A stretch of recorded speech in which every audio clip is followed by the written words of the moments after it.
Shri Raju Abraham 2018 ഇറങ്ങിയൊരു Adaar love story എന്ന സിനിമയുണ്ടല്ലോ, അഡാർ ലവ്. അതിൽ മാണിക്യമലരായ പൂവി എന്ന ഗാനം മുഖ്യമന്ത്രിയുടെ ഫേസ്ബുക്ക് പോസ്റ്റാണ് ഞാൻ വായിക്കുന്നത്.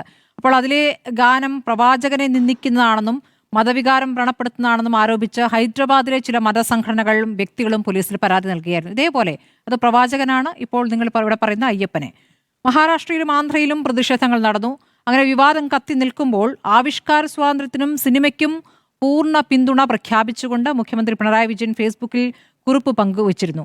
ഗാനത്തിനെതിരെ ഉയർന്ന വിവാദത്തെ അദ്ദേഹം അസഹിഷ്ണുത എന്നാണ് വിളിച്ചത്. അപ്പോൾ കലയ്ക്കും ആവിഷ്കാര സ്വാതന്ത്ര്യത്തിന് നേരെ ഉയരുന്ന ഭീഷണികളെ വകവെച്ചു കൊടുക്കില്ല എന്ന ശക്തമായ പ്രഖ്യാപനം കൂടി അന്ന് നടത്തിയിരുന്നു. അപ്പോൾ 2018 നിന്നും 2025 വരുമ്പോൾ അതിൽ ചില കാര്യങ്ങൾ മാറുന്നു എന്നാണോ പൊതുജനം മനസ്സിലാക്കേണ്ടത്? സ്മൃതി, എനിക്ക് ഒരു സെക്കൻഡ് തരണം. ഞാൻ എം ലിജു അവസാനം പറഞ്ഞ ഒരു കാര്യത്തിൽ നിന്ന് പരാമർശിച്ചിട്ട് ഞാൻ ഇതിലേക്ക് വരാം. അത് മറ്റൊന്നുമല്ല, ഈ ശബരിമല സ്വർണ്ണപ്പാളി വിഷയത്തിൽ ഞാൻ ആദ്യം തന്നെ ഉന്നയിച്ചൊരു പ്രശ്നമാണ്. അത് സംബന്ധിച്ച് വളരെ വിശദമായ അന്വേഷണം നടന്നു വരികയാണ്. കോൺഗ്രസിൻ്റെ ദേവസ്വം ബോർഡ് സംഘടനാ നേതാക്കന്മാർ പകുതിയിൽ മുക്കാൽ ആളുകളും ഇപ്പം ജയിലിൽ ഉള്ളിലാണ്.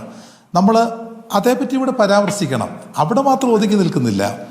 ഞാൻ പറഞ്ഞല്ലോ, ഉണ്ണികൃഷ്ണൻ കൊള്ള തുടങ്ങിയ കാലഘട്ടത്തിൽ ആദ്യം കിട്ടിയ സ്വർണം കൊണ്ടുപോയി കൊടുത്തത് സോണിയാഗാന്ധിക്ക് ബ്രേസ്ലെറ്റ് കെട്ടാൻ വേണ്ടിയാണ്.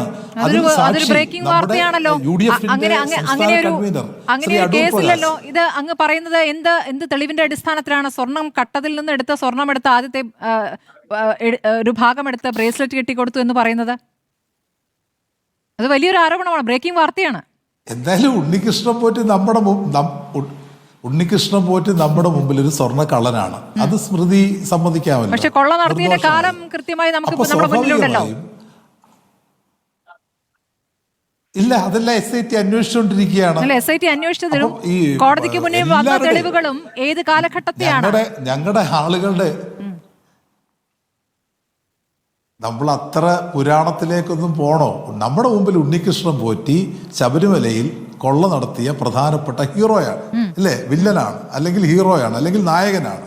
ആ നായകൻ ആദ്യം പുറത്തു വന്ന ചിത്രം അനുസരിച്ച്, അതാണ് തെളിവ്, പുറത്തു വന്ന ചിത്രം അനുസരിച്ച് അത് വേണമെന്നുണ്ടെങ്കിൽ നായകൻ, ഞാൻ പറഞ്ഞല്ലോ, ഇപ്പോഴത്തെ നായകൻ ഉണ്ണികൃഷ്ണൻ പോറ്റിയാണ്, കൊള്ളയുടെ നായകൻ.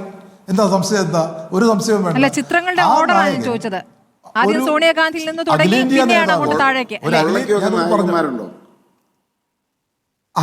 പിന്നെ നമ്മൾ ഇത് പറയുമ്പം അതുകൂടി പരാമർശിച്ച് പോകുന്നത് നമ്മുടെ ഒരു സ്പോർട്സ്മാൻ സ്പിരിറ്റിന് നല്ലതാണ്. പറഞ്ഞ കാര്യത്തിൽ ഞാൻ കടകംപള്ളിയുമായി കൂടിയാലോചന നടത്തുന്ന ചിത്രങ്ങളുണ്ട്. തീർച്ചയായിട്ടും അതെല്ലാം വന്നുകൊണ്ടിരിക്കുകയാണല്ലോ. ഞാൻ മറ്റേതുകൂടൊന്ന് പരാമർശിച്ച് പോണം. അല്ല, അങ്ങ് പറഞ്ഞത് ഗുരുതരമായ ആരോപണമാണെന്നേ. സോണിയാഗാന്ധിക്കൊപ്പം നിൽക്കുന്ന പടം കണ്ടു എന്നല്ല അങ്ങ് പറഞ്ഞത്. സ്വർണ്ണക്കൊള്ളയുടെ ഒരു ഭാഗം എടുത്തൊരു ബ്രേസ്ലെറ്റ് ഉണ്ടാക്കിയ സോണിയാഗാന്ധിക്കാണ് ആദ്യം ഒരു ആഭരണം അണിയിച്ചു കൊടുത്തതെന്നാണ് അങ്ങ് പറഞ്ഞത്. അത് കുറച്ചുകൂടി ഗുരുതരമായ വിഷയമല്ലേ? കൂടെ കണ്ടു, പടം എടുത്തു എന്നല്ലേ? അതാണല്ലോ ഉണ്ണികൃഷ്ണൻ പോറ്റിയെ സംബന്ധിച്ച് വരുമ്പോ സ്വാഭാവികമായിട്ടും നമ്മൾ കാണുന്നത് ഉണ്ണികൃഷ്ണൻ പോറ്റി ഒരു ബ്രേസ്ലെറ്റ് കെട്ടിക്കൊടുക്കുന്ന പടമാണ്.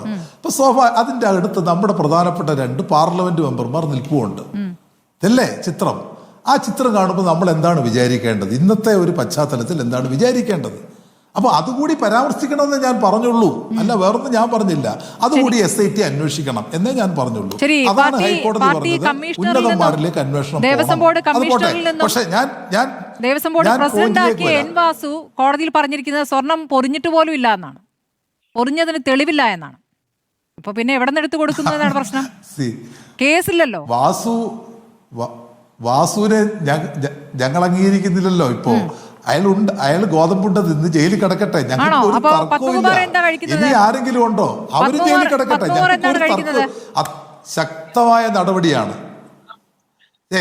പത്മകുമാറാണെങ്കിലും വാസു ആണെങ്കിലും അപ്പുറത്തുള്ള കോൺഗ്രസിന്റെ ദേവസ്വം ബോർഡ് ഭാരവാഹികളാണെങ്കിലും ജയിലിൽ കിടക്കുന്നത് ഗോതമ്പുണ്ടയാണ്.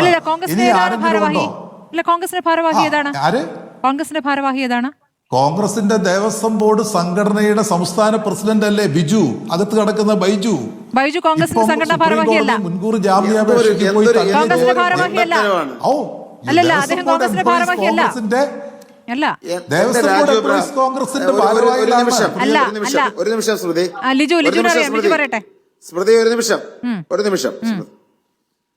എന്റെ രാജു എബ്രഹാമേ, നിങ്ങൾ ഒരു CPM ജില്ലാ സെക്രട്ടറിയെ പ്രത്യേകിച്ച് ശബരിമലയിലെ കാര്യം ഒരു അടിസ്ഥാന വിവരമെങ്കിലും അറിയണ്ടേ? കോൺഗ്രസിന്റെ ദേവസ്വം എംപ്ലോയീസിന്റെ സംസ്ഥാന പ്രസിഡന്റ് B ബൈജു എന്ന് പറയുന്നത് ഞങ്ങളുടെ നാട്ടുകാരൻ, ആലപ്പുഴ INTUC ജില്ലാ പ്രസിഡന്റാ. അതല്ല KS ബൈജു, അത് നിങ്ങളുടെ ബൈജു, മനസ്സിലായോ? KS ബൈജു എന്ന് പറയുന്നത് CPM അനുകൂല സംഘടനയുടെ ഭാരവാഹി, മുരാരി ബാബു CPM അനുകൂല. അതുകൊണ്ട് വെറുതെ ആവശ്യമില്ലാത്ത ഈ കള്ളം പറയല്ല. ഒരു നിമിഷം പറയട്ടെ, ഞാൻ പൂർത്തീകരിക്കട്ടെ. എല്ലാ മാധ്യമങ്ങളിലും നിങ്ങൾ അങ്ങൊരു പാർട്ടിയുടെ ജില്ലാ സെക്രട്ടറി പരിശോധിക്കണ്ടേ? സ്മൃതി പറയട്ടെ, ഈ വസ്തുതാവിരുദ്ധമായ കാര്യം പറഞ്ഞ് അല്ല ലിജു, എന്റെ സമയമാണ്, അത് കഴിഞ്ഞ് പറഞ്ഞു. ശ്രീ രാജു എബ്രഹാം അംഗീകരിക്കേണ്ടി വരും. ലിജു അത് പൂർത്തിയാക്കട്ടെ. അങ്ങേക്ക് തെറ്റുപറ്റിപ്പോയി ശ്രീ രാജു എബ്രഹാം. ശരി, കഴിഞ്ഞല്ലോ. ദേവസ്വം സംഘടനയുടെ പ്രസിഡന്റ് ബൈജു ആണ്. അദ്ദേഹം ആലപ്പുഴക്കാരനാണ്, നിങ്ങൾ ഉദ്ദേശിക്കുന്ന ആളല്ല. അപ്പൊ അതുകൊണ്ട് വെറുതെ അടിസ്ഥാനപരമായ കാര്യങ്ങൾ മനസ്സിലാക്കാതെ പറഞ്ഞ് ഡിഫോമേഷൻ കേസിൽ പ്രതിയാകരുത്. അവര് കൊണ്ട് കേസ് കൊടുക്കും. വീട്ടിൽ സമാധാനപരമായി റിട്ടയർ ചെയ്ത് വീട്ടിലിരിക്കുന്ന ആളുകളെ നുണകളൊക്കെ പറഞ്ഞാൽ അങ്ങേക്കൂടെ പ്രതിയാവും. വെറുതെ എന്തിനാണ് ഇങ്ങനെയൊക്കെ പറയുന്നത്? CPM പ്രതിനിധികളാണ് ഇത് പറഞ്ഞുകൊണ്ടിരുന്നത്. അതുകൊണ്ടാണ് ഇതിൽ ക്ലാരിറ്റി വരുത്തിയത്. ശ്രീ രാജു എബ്രഹാം, അങ്ങേക്ക് പറയാം, അങ്ങ് മാണിക്യമലരായ പൂവിൽ നിന്നും വിട്ടുപോകരുത്. അതുകൂടി പറഞ്ഞിട്ടേ അവസാനിപ്പിക്കാം. അല്ല, അത് ഞാൻ പറയാം. ഇതിന്റെ മറുപടിയുടെ ഞാൻ പറഞ്ഞിട്ട് ഇതിന്റെ മറുപടി ഇവിടെ പറഞ്ഞിട്ട് ഞാൻ പറയാം. നമ്മുടെ മാധ്യമങ്ങളിൽ, പല മാധ്യമങ്ങളിലും ഇവർ ദേവസ്വം എംപ്ലോയീസ് കോൺഗ്രസിന്റെ ഭാരവാഹികളാണെന്ന് പലവട്ടം വന്നിട്ടുണ്ട്. ഒരാൾ നിഷേധിച്ചിട്ടില്ല. CPM ചർച്ചകളിൽ ആവർത്തിച്ചു പറയുകയായിരുന്നു. അതിനുശേഷം ഞാൻ ഈ ചർച്ചയിൽ തന്നെ ഒരു കോൺഗ്രസ് നേതാവ് ആധികാരികമായി ഇത് പറഞ്ഞതുകൊണ്ടാണ് ഞാൻ അത് എടുത്തു പറഞ്ഞത് കേട്ടോ. തെറ്റായ കാര്യങ്ങൾ വിളിച്ചു പറയുന്നല്ലോ. കേരള സമൂഹത്തിന് അറിയാവുന്ന കാര്യമാണ്. കഴിഞ്ഞ 1-2 മാസക്കാലമായി ശ്രദ്ധിക്കാഞ്ഞിട്ടാണ്. ഞാനൊന്ന് പറഞ്ഞോട്ടെ, 1-2 മാസക്കാലമായി എല്ലാ മാധ്യമങ്ങളിലും ഇവര് ഏതൊക്കെ ഭാരവാഹികളാണ് ദേവസ്വം എംപ്ലോയി കോൺഗ്രസിന്റേത് വന്നുകൊണ്ടിരിക്കുകയാണ്. എന്തിനാ ഇത്ര ബുദ്ധിമുട്ടുന്ന? ജയശ്രീ ഭാരവാഹിയല്ലേ? ഇപ്പോ മുൻകൂർ ജാമ്യം നിഷേധിച്ച ജയശ്രീ. എന്താണ് നിങ്ങൾക്ക് ഇത്ര ബുദ്ധിമുട്ടെന്താ? മുരാരി ബാബു ഏത് സംഘടനയുടെ ആളാണ്?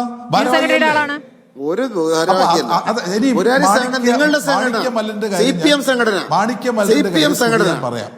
സ്മൃതി,